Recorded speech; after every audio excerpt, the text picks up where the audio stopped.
Everybody. So my name is Gemma Ohr. I'm the operational MACE lead for the partnership, and I chair our contextual MACE level 2 meetings and our NRM meetings, so our national referral mechanism meetings as well.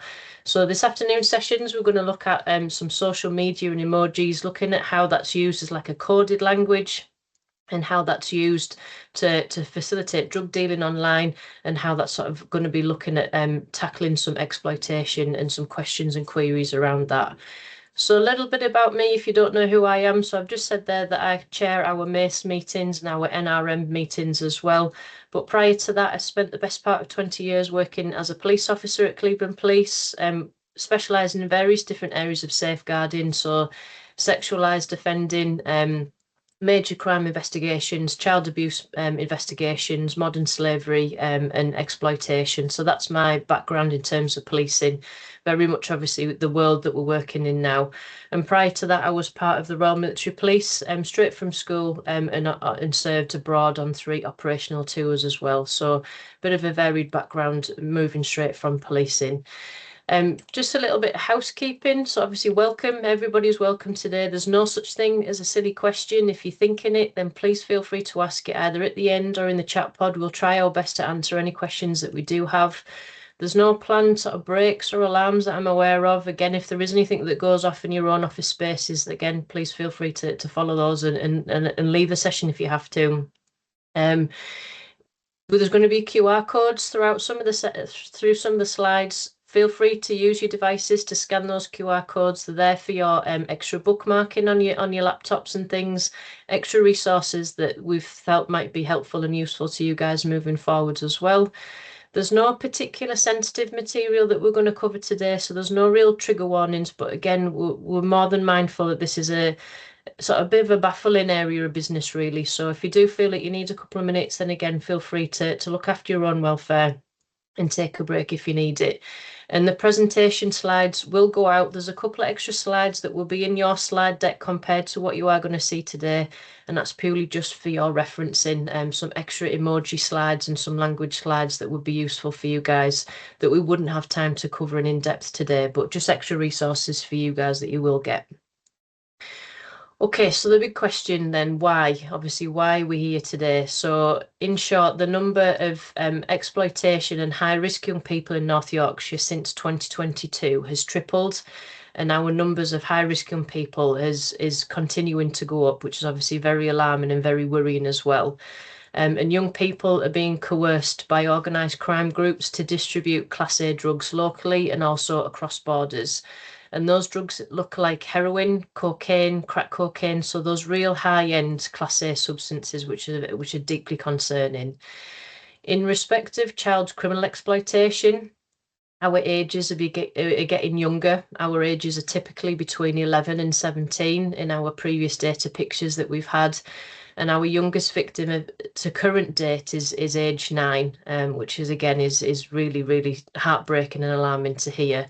Most commonly, our age bracket in criminal exploitation ages around 14 to 16, and with the most common crime types that we are seeing is drug crime activity and acquisitive crime, so things like theft and burglaries and vehicle crime. 1 in 4 of our children are talking to strangers online, which is again deeply alarming and very worrying, with 90% of our 11-year-olds now owning a smartphone. And we often see that online behaviour is the first indicator of offline exploitation, with many online platforms being now a primary recruitment tool. So again, all of those facts and figures been a perfect storm for online exploitation taking place. So the aims and objectives of today's session then is just to give a very brief overview of contextual safeguarding, what criminal, sexual and county lines exploitation might look like, the typical drugs of concern that we're seeing here in North Yorkshire, alongside the concerning apps that we're seeing within our MACE discussions and our MACE meetings, a little bit of research around those platforms of concern that we are seeing and hearing of, how it's done and why social media is often used and facilitated, and what that looks like on the different types of applications that we're seeing, the types of emojis and language that's used on those types of applications, what that might look like if you are obviously exposed to that and obviously coming into contact with young people's devices and applications, little bit of each application, what it looks like on each app. So you're privy to see what that looks like in real life. So we're going to look at Facebook, Snapchat, and Instagram. A very brief overview. Again, we could be here all day talking around these topics, but a very brief overview just to give you enough to highlight obviously what concerns you do need to be listening out for before we finish off with some obviously intelligence resource links and some further information to help you moving forwards, and anything extra links wise that you might need obviously to help you with your day-to-day work. So contextual safeguarding, you might hear of that phrasing when you hear about exploitation, but contextual safeguarding is an approach to safeguarding that responds to young people's experiences of harm outside of their home. So for example, their peer groups, in the school networks, in their neighbourhoods. So anything typically outside of that young person's front door. And this was first coined by Dr. Carleen Furman, who's done lots of doctoral research around exploitation, and it explores the places and spaces young people most frequently spend their time, and it looks at the harms that they may be exposed to within those communities and those places and spaces where ordinarily they spend the majority of their time. So looking at the different diagrams you've got of those circles that obviously come out from the young person, looking at the family home, the peer groups, the school networks, the neighbourhoods, thinking of those places and spaces beyond that young person's front door.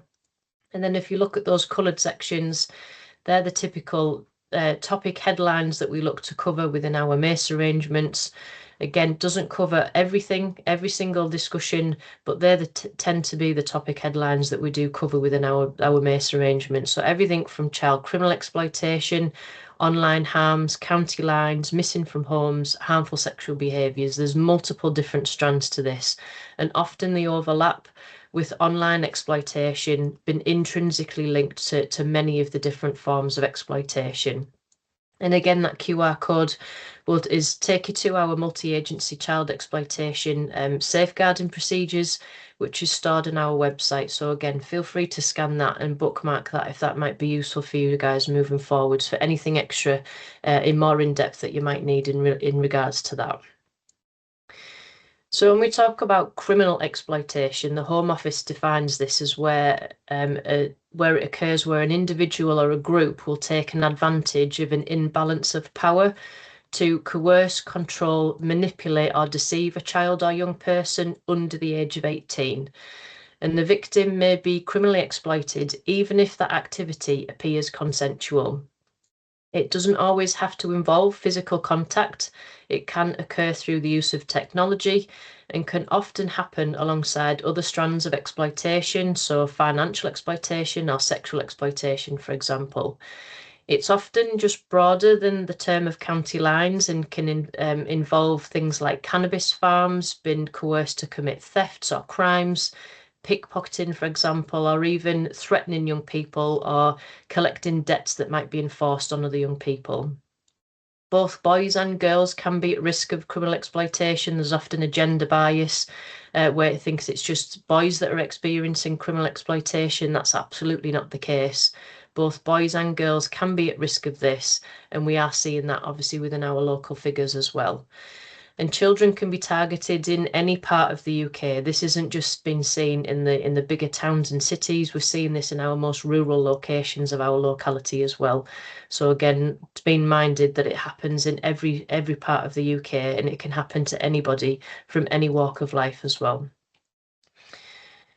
So when we consider child sexual exploitation, a very similar definition, looking at that imbalance of power to coerce, manipulate, deceive a child or young person under the age of 18.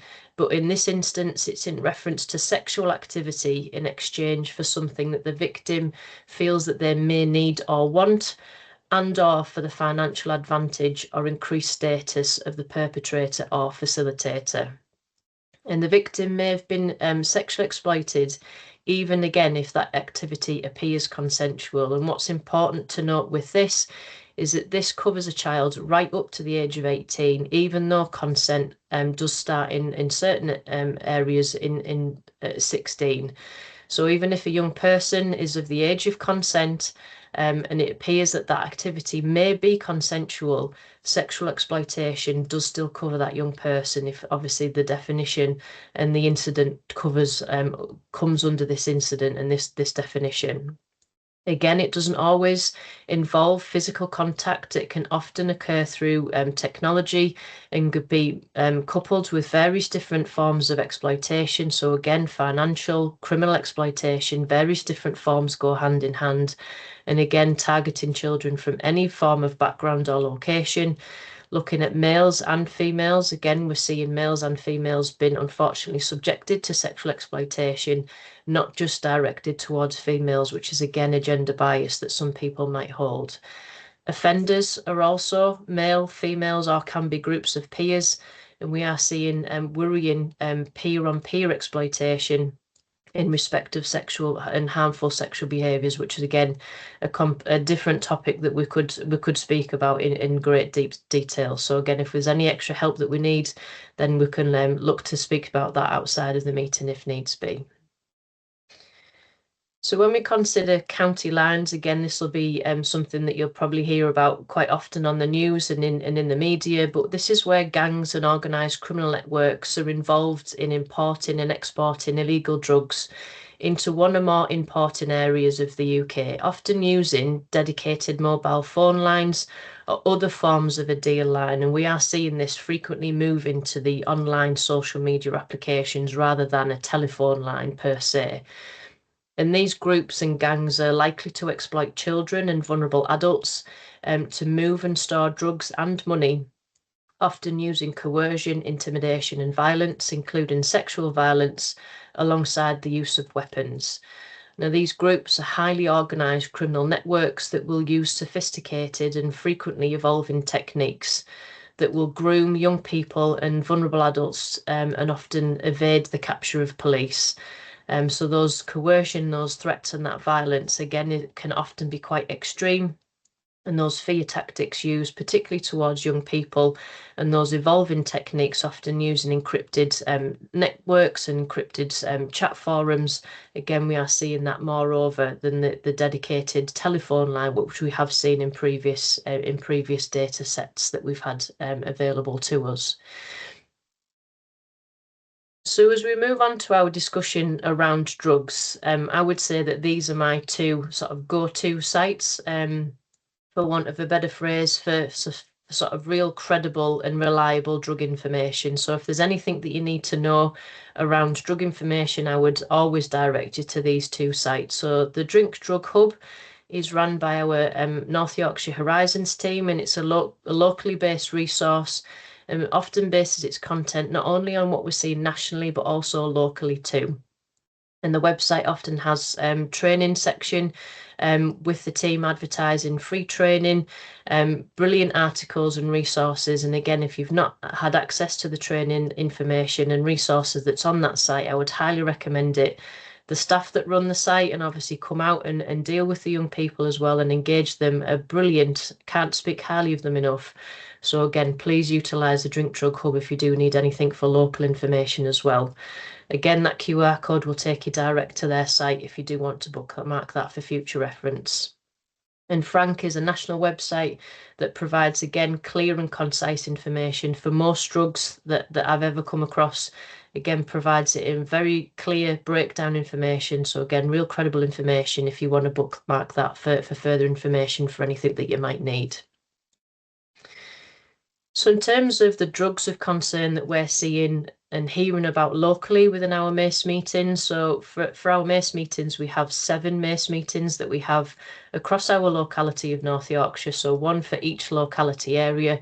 And these are typically the drugs that we're seeing across all of those meetings. So moving across the top of the pictures, we've got cocaine, and then moving on to ketamine. And ketamine is a particularly predominant drug that we're seeing in our young people at the moment.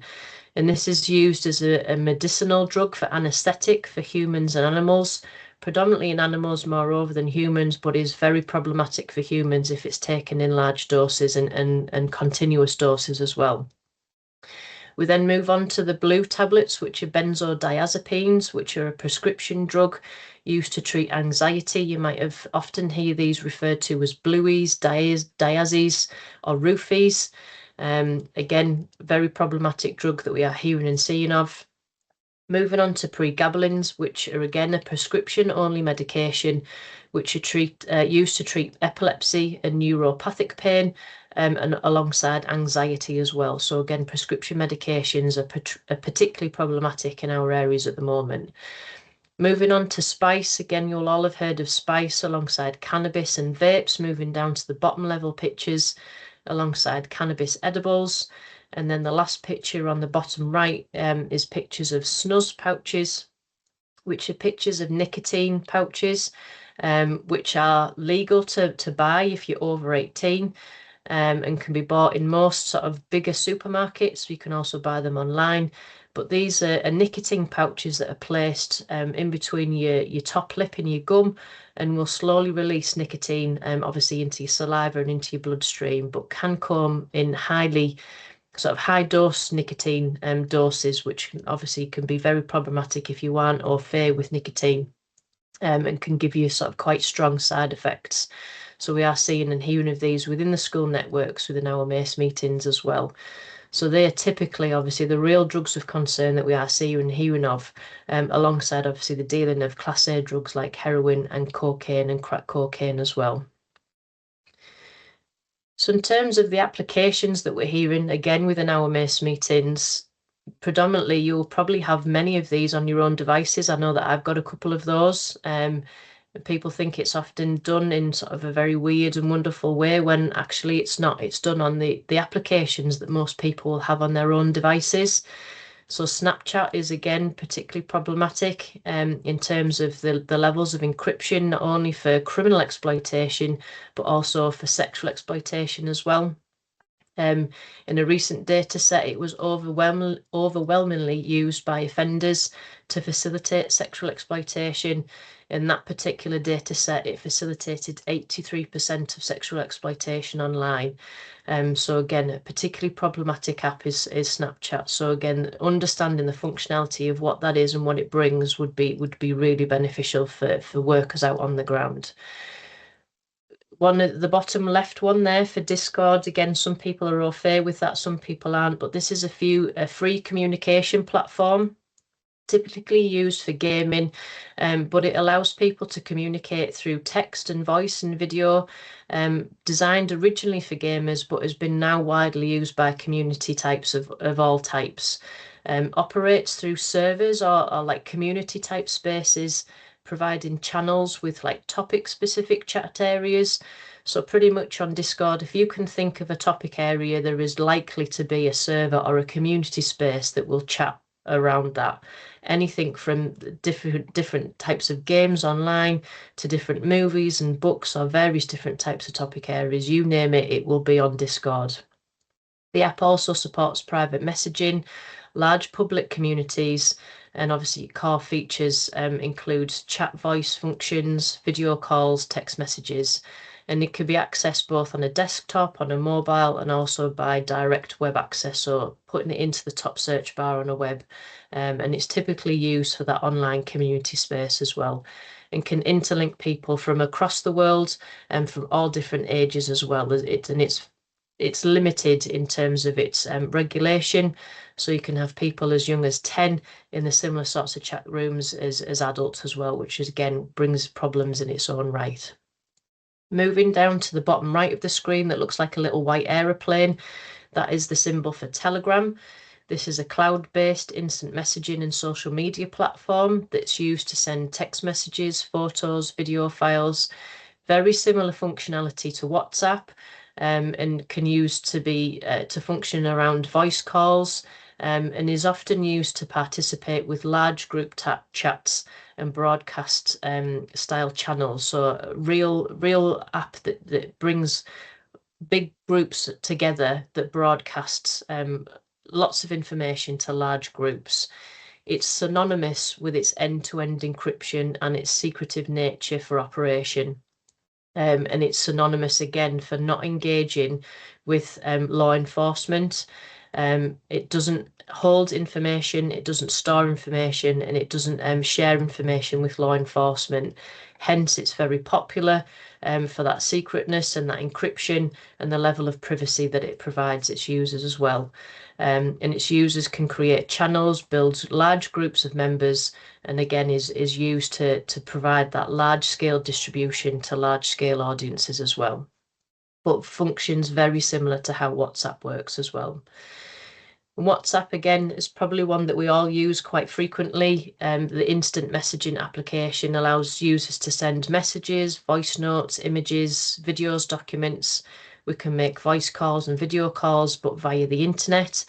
The app allows ability for users to create WhatsApp groups. Again, those WhatsApp groups that we are seeing are becoming quite large scale and uncontrolled, with various different pressures that come with that. So pressures like make me admin, which brings about bullying concerns and worries around that, with the ability to add others that then become so large scale and out of control, often where unfiltered content is then shared by an inadvertent group of young people or a large scale group of young people, which you'll then find often people being found in possession of imagery that they necessarily don't want to have or weren't realizing that they were having due to the level of data traffic that comes through those WhatsApp groups. And again, the level of encryption that the platform offers is often quite appealing to young people, with the ability to have those messages disappearing, or even the ability to password and PIN protect certain chat logs and to put those into PIN protected folders as well. And alongside, obviously, that we've got Instagram and Facebook, which we're probably more over and more au fait with, again, helping and interlinking with some of those social media concerns. So they tend to be the main applications that we are seeing. So when it comes to the drug dealing activity that we've seen online, a study was recently completed by a company called Voltaface, and their key findings found that of the study group that were engaged, 56% of that group saw drugs being advertised on Snapchat, closely followed by 55% being seen on Instagram, and then 47% of that group saw drugs being advertised on Facebook. 63% of that group saw cannabis being advertised online, making it the most commonly seen drug advertised for sale, closely followed by cocaine, and then drugs like MDMA, ecstasy, nitrous oxide, which is the gas, or you might have heard it as laughing gas, and then closely followed by the likes of codeine, which is then used to make the fizzy drink or the codeine type drink called lean. And again, we have had that referenced in some of our local meetings as well. And the data and the references that the group were able to share indicated that there's often associations between the frequency use of social media and the likelihood of seeing drugs being advertised for sale, again suggesting that the algorithm pushes are hugely at play. So the more time that you spend online, the more time that you click on something, the more time that you look at something, the algorithm thinks that you then want to see similar type of information around that. So it will then push you various different similar types of material that is likened to what you've previously watched. So those algorithms are hugely influential about what you've previously watched, about what you will then future be privy to as you move forward on your social media applications. And when the study group were asked around which method is the easiest to obtain contact details for a drug dealer if you're looking to search for drugs, searching on social media sites or applications ranks second out of the 4 options. So other than asking for a friend or a family member or simply engaging a stranger in a public setting like a pub or a club, social media came out second of those options. So again, quite influential when people are looking to search for that drug activity. So how is it done? And again, it's no different to drug dealing online, is no different to the business model of buying other products that are available online. For example, buying sets of trainers on Vinted, for example, or buying a sofa, or buying any sorts of materials that you can purchase online. You advertise the product, you message and connect with the buyer or seller, you offer to make a payment, and then the goods are then sent and received. So the first step is for the drug dealer to advertise the product, advertise it via social media platforms like Facebook, Instagram, Snapchat, for example. And often those advertisements are put in the disappearing 24-hour stories or messages, which are promptly posted and are likely removed after short-lived periods of time, often those 24-hour periods. Posts and stories are often accompanied by known code words or emojis, which we'll move on to shortly within the presentation. And they are used to market and sell the illicit substances on the social media platforms, and are often used to to evade the detection by law enforcement and obviously the preset algorithms that the platforms have. So those AI algorithms that are set to detect the illicit words and language around drug dealing activity. The second step is where the people will then connect with one another. So a prospective buyer will then contact the drug dealer on the social media app, simply responding to the advert online, either by using a direct message or by commenting on the post. And once contact is made, the dealer and potential buyer will then likely move to an encrypted platform like WhatsApp or like Telegram, switching to these encrypted platforms in order to obviously be secret and obviously private around those communications, where those arrangements are then secretly made, and obviously drug dealing activity is then arranged to those prospective buyers. Payments are then made and set up, and drugs can be exchanged either in person, which is where then Snapchat details or snap maps are then used to either deal in person. So Snapchats might be exchanged, so they'll meet and greet one another in person using functions like that, or simply by a postal delivery, either by Royal Mail or by a courier service like Every or FedEx. And then online payment services such as PayPal are used to then actually send payment. And once that's all received, obviously then the drugs are then either sent via the post or arrangements are agreed to meet in person. And social media's inbuilt designs are often used to help dealers to expand and professionalize that business model. So the search bar function often helps dealers identify customers. Hashtags assist in their posts gaining a wider reach, and dealers can advertise their products and availability through pictures and videos, and suggested friends functions allows dealers to be suggested to potential new buyers. So my friends will link with your friends, and obviously that net widens and expands the more people who buy from that potential dealer. And social media is then obviously then widened the net of young people who can be recruited. So if you buy, there's then obviously incentives from that dealer to then helpful widen the net and obviously bring in your friendship group into that as well. And dealers often exploit the use of social media encryption, which create barriers to that intelligence gathering. And to this end, Snapchat was identified as the social media platform, which is particularly challenging. Obviously, we've gone through with criminal justice partners and professionals highlighting that they simply at this point don't have the resources nor the capabilities to deal with this highly mobile and obviously evolving technology that's enabling such criminality. So the eyes and ears, like you guys out on the ground, sharing your information is hugely valued and hugely contributes to that policing picture of what is taking place, and is massively contribution to obviously the drug dealing activity that they can help and disrupt online. So why social media then? Why go to social media in terms of obtaining drugs? So convenience, and obviously the advantages of that. It was more convenient to organise a transaction. Additionally, the structure of the apps is second nature to many of our young people. It might not be for us, being obviously a generation older, but to many of our young people, they spend more time online than they do off. There's the potential of instantly connecting with a dealer and customer, and obviously that opens up to thousands of people with the ability to instantly connect, and how easy that is to do. The speed at which drugs can be obtained, how safe that feels, the quality and reliability and predictability of those substances. Often dealers will send images and pictures or post sort of try before you buy sort of application videos and applications to the buyers, So you can almost test the quality and do a bit of a testing session before you actually purchase the items. You can see the quality of the service that you're going to receive rather than buying what would be called as a dodgy batch that might potentially not be what you're actually wanting to buy in the first place. Interviews revealed that the access of the wider variety of substances as well was one of the best features of the apps. So you're not just sort of bound by a small limit of drugs. You can literally get anything that you want if you can think it, and you can go and search for it, then you can pretty much obtain it.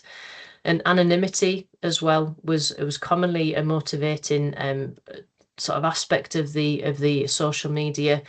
A lot of those encrypted messages are so hard to find out.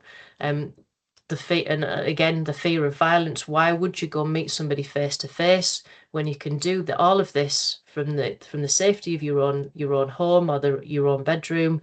You don't have to meet and greet somebody down the side of a dark alley. All of your encrypted messages are safe and private. Nobody can see, and you can send your payment safely through PayPal, and even have a quality safe product, or what's deemed to be a safe product, sent to your door, which is quality packed, and again graced a 5-star service, or what seemed to be a 5-star service. It's often, again, easier to navigate than the dark web. Again, these applications, many young people spend an awful amount of time on these applications. Again, it being second nature, moving from app to app, encryption to non-encryption. If you've never been on the dark web, again, it's not illegal to be on the dark web, but it's a very difficult space to navigate unless you know what type of language to use, what codes you need to be inputting into the various different sections. And it's a very sinister place as well. So if you're not au fait with navigating that space, it's a very difficult place to be. So that's in essence why social media came out in the research as being one of the high areas to go to for this type of activity. So it's important to note that language and emojis around drug uses often changes frequently, and the terminology and of this can quickly become out of date. So again, what's here today, this time next month might not be current. So again, please take these with a bit of a pinch of salt. It can also be quite localized as well to certain areas. So what means something here may not mean something up in Northumbria or down in London, for example. So again, please link up with local partners or drug experts if you are seeing or hearing of anything that you think might mean something in terms of drug-related activity, but you're not quite sure, as it could be fairly old or dated, or it could be quite a localized language term that you are hearing. But in essence, emojis act as a semi-coded language that enables dealers to bypass filters and avoid platform detection algorithms. And obviously the code evolves rapidly, with young people often understanding this type of language long before adults. Again, it's second nature for young people to speak and use these type of language and these type of emojis long before, obviously, our generation will have done. So the next few slides are just some examples of the types of emojis that you might see amongst messages and the possibilities of what they could mean. Again, it's relevant today, but please be mindful that these do become outdated. So again, these will be for your reference, but again, please take them with a pinch of salt, and please obviously keep yourselves up to date as you move forward. So looking forward, obviously at the top line for marijuana, there's various different types of emojis that can mean marijuana or cannabis. And looking at the bottom one, for example, an onion can mean different measurements, or an ounce, different types of measurements of substances. So that's different ones for the first slide. Moving on to the second, you've obviously got different ones for meaning crystal meth or different tablets types of Xanax. The actual plug emoji means to plug somebody or to hook you up with a certain type of dealer. And then various different types of money signs there to mean obviously drug dealing, advertising, or different types of substances and different monies for sale. And then the last emoji slide that's there, obviously different meanings in terms of intoxications, or it could mean high quality marijuana. Various different emojis used there to be meaning intoxication. And again, various different things to mean in the types of quality or the types of high quality that might be on offer. So again, certain emojis could mean more than one thing. So again, reading around the context. Is that something to be worried around, or could it be more than one thing that's been referenced? And coupling those emojis, again, looking at various different types of language to look out for. Again, this language does again change quite frequently. So what means something today could mean something different tomorrow. But again, just to give you some ideas, you've got various different things referencing for cocaine. So the types of words like blow, ching, or fish scale is often referencing cocaine, particularly high quality cocaine. Different things in terms of prescription medications like tubs and benzos, for example. And then moving on to the next language slide, you might often see when you have menus being referenced on those Snapchat examples that we'll move on to very shortly, which we'll see. You might have 50-50 prop, which is often referencing the quality of how much cocaine, for example, and how much cutting agency is available. So how much purity, is it 50-50 pure, is it 60-40 pure? That's what 50-50 prop would mean, how pure that substance is. You've then got man with a van, which literally means that they will deliver. You've got top shelf, which means it's high quality. And again, DM, direct for message, that's code word for obviously moving on to an encrypted platform, and obviously taking that conversation to a more encrypted setting, which it goes takes it away from being under the radar. So just some reference in there of the different types of language and emojis that you can see.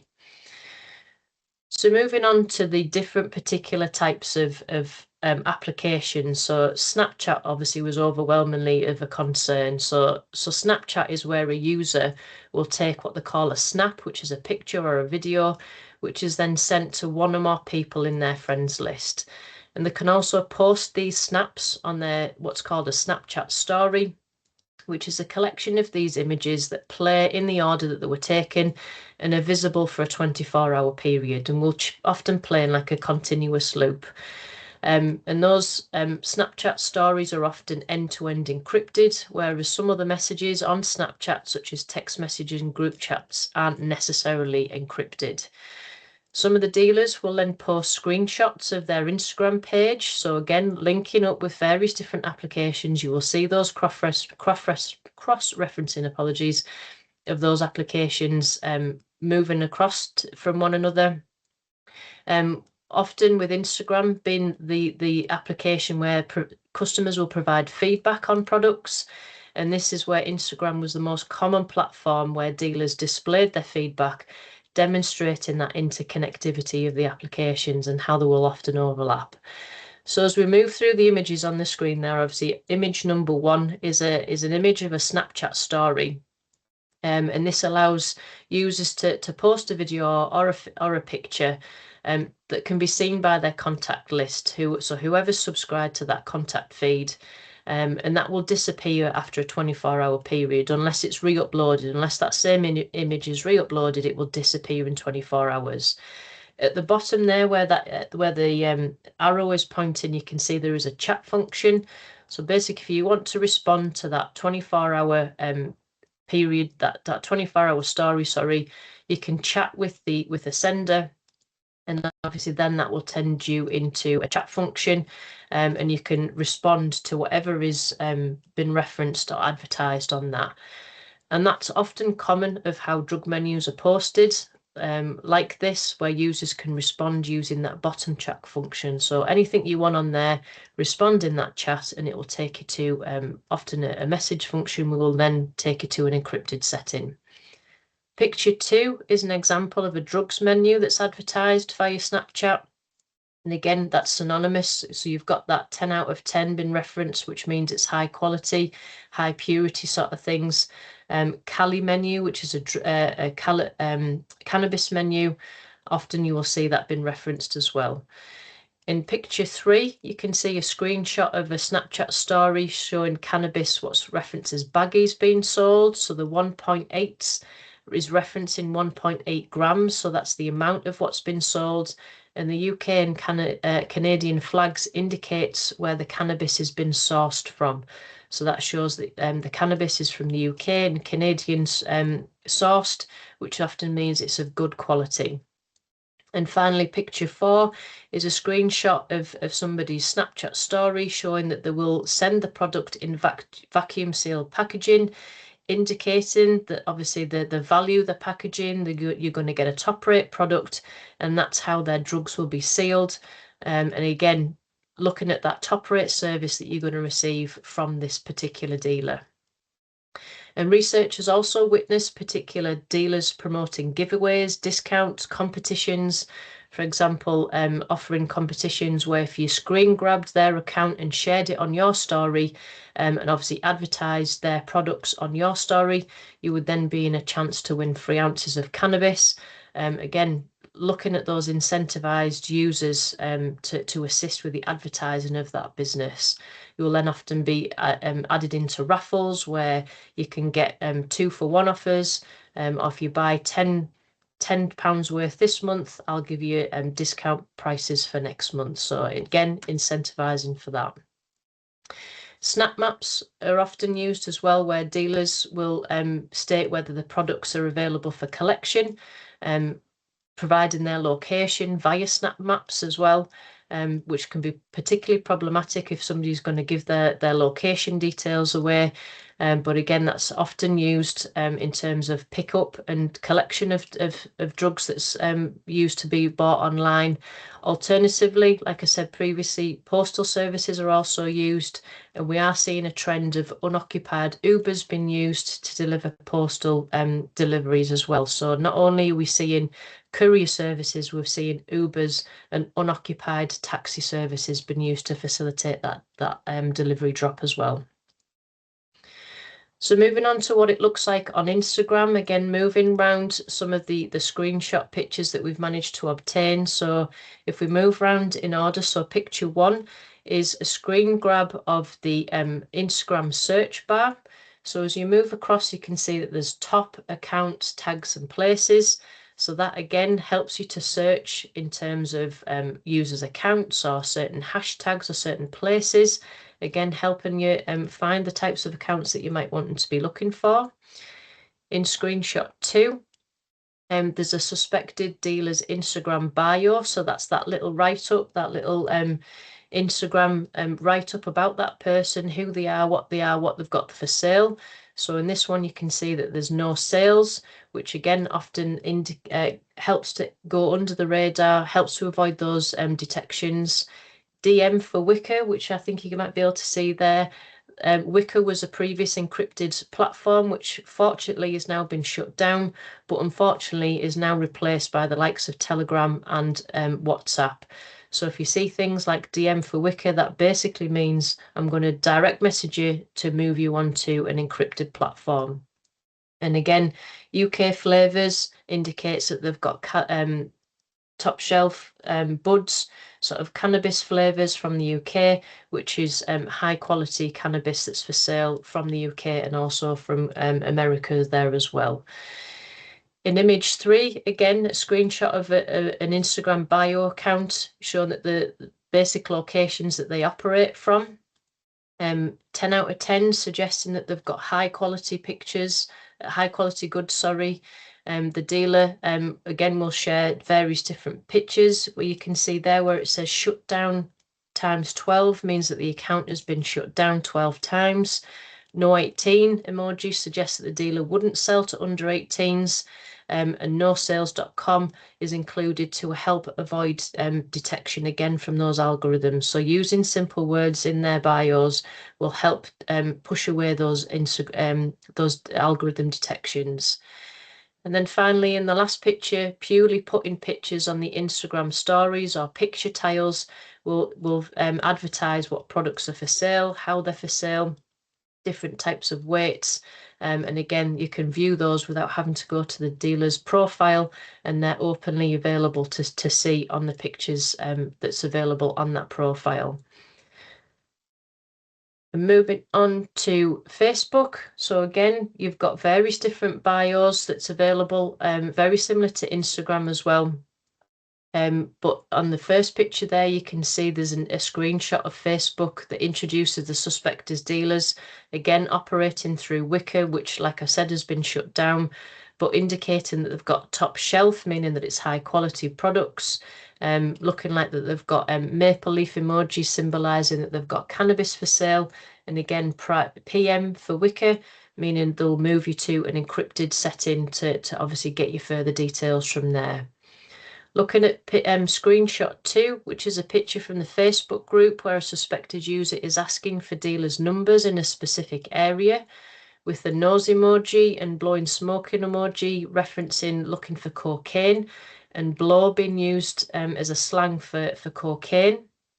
So again, that person is looking for drug dealers specifically for cocaine in that area. Screenshot 3, you will get users on Facebook simply posting pictures of what they've got for sale. So PM for prices, so private message for prices with a picture of cannabis bud. And again, it can be simple as that. They will just simply post a picture. And then lastly, in picture 4, we've got pictures there of a suspected dealer posting an image with block text showing quantities and prices of drugs that's available. Vals are referencing Valium, and lorazepam is a type of benzodiazepine. So again, finding prescription drugs alongside more sort of cannabis types of material that's available. So worryingly so, prescription medications are also available on these websites as well. And account holders will often emulate legitimate businesses by promoting quick and efficient delivery services across all of these platforms. Incentives for buyers, again, like I said, offering discounts for bulk buying or buying in large quantities or 2-for-1 prices. And again, if you come back to me this month, if you're a quality customer, I'll give you a discount for next month. Or if you can reference three new customers to me, then I'll give you 10% or 20% off. Researchers also found that befriended accounts on Facebook often expose them to more profiles of dealers through Facebook's suggested friends function. So that then means that once you've clicked on one person's suggested friends, that opens up to then their contact list. And then once you've clicked on one of their contacts, it opens up to their contacts, just demonstrating that massive web of obviously a spidergram of once you've clicked on one person, it opens up to them and to them and to them. And obviously the spider goes on from there as a massive web of connectivity. Just obviously demonstrating how, again, alongside those algorithms, it pushes suggestive connections moving forwards for that activity to take place. So how do we stay safe when it comes to all of this, and how do we help reduce harm? So my advice would be to relate to the online world like you would the real world. So think of this place and space as if you would if you had concerns around something that was taking place at the local park or cinema. So if you see something online that doesn't make you feel comfortable or you're worried around, then report it in as you would as an assault in the park, for example, or something that happens in a car park. Appreciate that this can be quite baffling and a bit worrying sometimes, but be as approachable as you can and ask those curious questions. You'd be remarked at how much young people know about this and how much that they're willing to actually tell us and teach us. They are the experts in this. They're on this moreover than they're not. So what can they tell us? What can they teach us? And what can we learn from them? And being approachable to that and obviously being curious around that as well. Understanding the functionality of the apps there, just going through those top 3 that we've got, you can see the different types of things that can happen, where things can be advertised, how you can enter a chat function, how you can then be moved to an encrypted platform. Understanding those basic functions goes a long, long way. Alongside the fact of the types of emojis and language that's used, again, and the understanding that often changes and is ever evolving. So being alert to the types of language and signs that you do need to look out for, and reporting any concerns that you do feel that you have come across, and not being afraid to be wrong, because what if you're right? And report those concerns in as you would as if it's the real world. And as a professional, capture whatever you can when you can, because when it comes to end-to-end encryption, it's likely that that information will be deleted and it will be gone by the time a police officer or somebody of authority will come to view it. So if they have the opportunity to capture something or take a picture of something, then grab it when you can, or take a note or a statemented record, because that information will be hugely valued. So just to go briefly over what to capture. So I would advise to capture the username or the handle of the application. Often you'll get like a profile name or a profile picture. Capture anything that you can. Obviously the platform or the application that's been used, any dates or timestamps, the types of emojis and phrases that's been used. Obviously we've seen the pictures. If there's the ability to actually screen grab what you can, if it's safe and appropriate to do so, being mindful that some applications alert the other user that you have screen grabbed, I would advise to use another device to take a picture of that screen rather than screen grab. And then obviously no alert, so there's no possibility of an alert being sent to that other user. Taking obviously any website links or URLs or profile links off the top bar. So if you look at the top bar of your Google, anything that you can obtain for any particular websites, that would be really important. And again, the context of what's happened. So where it's happened, what you've seen, who you've reported, what the young person has disclosed. All that information as a starter for 10 is hugely, hugely valuable. And how to phrase it is often I'm asked, how on earth do I phrase all this? I've seen this and how do I even phrase it? And again, it's phrasing it like you would if a young person is disclosed, unfortunately, that they've been assaulted. Simply say it how it is, or use the language how you've seen it. A couple of examples there again, which will be on the slides that will be sent out after the showing. And again, if you can include the emojis that's been used, then again, put in what you've seen and if there's the ability to do that. The bottom section there shows around the types of language. Again, put in quotation marks the actual language that's been used, because that could be something that's more localized, or it could mean something different to a different setting. But simply say it how it is and report it in as you would any other concern. It's absolutely no different to reporting any other issue or other concerns that you might come across from a disclosure from a young person. So partnership intelligence is hugely valued. The policing wheel and system does not go round and doesn't function without huge information from the likes of yourselves that are with us today. So this is obviously a safe and professional way to share any information that makes you feel uncomfortable. Sharing information doesn't supersede a safeguard referral. So if you do have a concern around a child, then please follow your safeguards and procedures and obviously put in a referral. Sharing intelligence does not supersede a safeguard referral. Simply put that intelligence in alongside that referral, and that will feed into the policing picture moving forwards. Any information is obviously safe, it's sanitized. You don't get to see or hear who is obviously the source of that information. Again, we can go into that in finer detail outside of the meeting if you're ever concerned, but that information is safe and anonymous. And again, it's a safe way to share that information in a direct contact into the policing system. So that QR code will take you through it into the police portal, or the hyperlink there. Again, once you get the slides, will take you straight into the North Yorkshire Police portal for the intelligence sharing for community partners. So again, just a quick recap, the online world and signs of exploitation can be really subtle and can be very similar to adolescent behaviour. So stay professionally curious, observe that online activity. You are the vital eyes and ears. You will hear me say that if you come to Mace loads and loads of times, but you are hugely valued. You are the eyes and ears that obviously we heavily rely on. Relate to the online world like you would the real world, remembering that the apps and emojis constantly change. So keep yourself up to date wherever possible about what you are seeing, and also report in what you are seeing and hearing. Use our resources, our Be Aware site and our 1-minute guides. If there's anything that you are feeling that you do need that isn't there, then again, link up with us and let us know. We'll happily help wherever we can. Share your intelligence, share your information. Please don't be afraid to be wrong, because what if you're right? And keep up to date with any of our partnership information, our Mace bulletins, anything that I see or hear that I think is useful, we often share out and obviously cast out that information via our Mace bulletins. So if you're not signed up and would like to be, then again, let us know. We'll get your details and we can happily send you and sign you up to that. That's no problem moving forwards. This is our Be Aware site. It's a one-stop shop for all of our exploitation information for professionals, parents, carers, young peoples, business partners as well. So again, it's regularly updated with any resources that we think is of use. So that QR code on the previous slide will take you straight to that Be Aware site. So please utilise it. And obviously, if there's anything missing or you feel that you do need, then let us know. Or if you have a resource that you feel might be useful, then again, please feel free to share that to us and we'll happily upload that if we feel it's appropriate to do so. And if we've got a safe space to add it on there as well.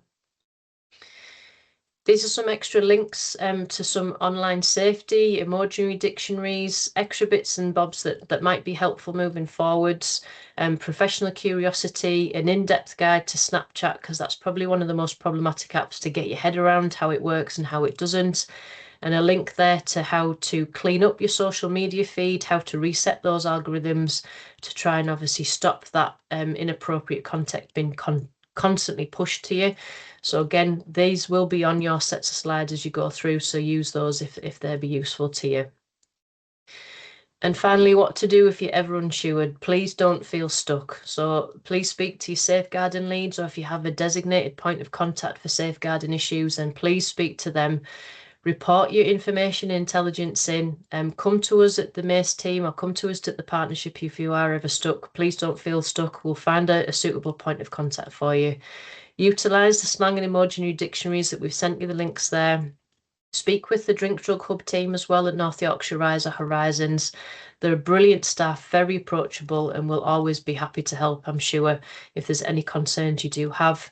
Capture and record your concerns, share those concerns early. Don't feel you've got to wait for the full picture. Let the police deal with that full picture, but sharing what you have when you have massively contributes to that jigsaw puzzle that they are putting together. And again, don't be afraid to be wrong, because like I always say, what if you're right? That's a huge contribution to that picture in the background. But if you do need anything moving forward, please don't hesitate to get in contact. But thank you very much for attending the session today.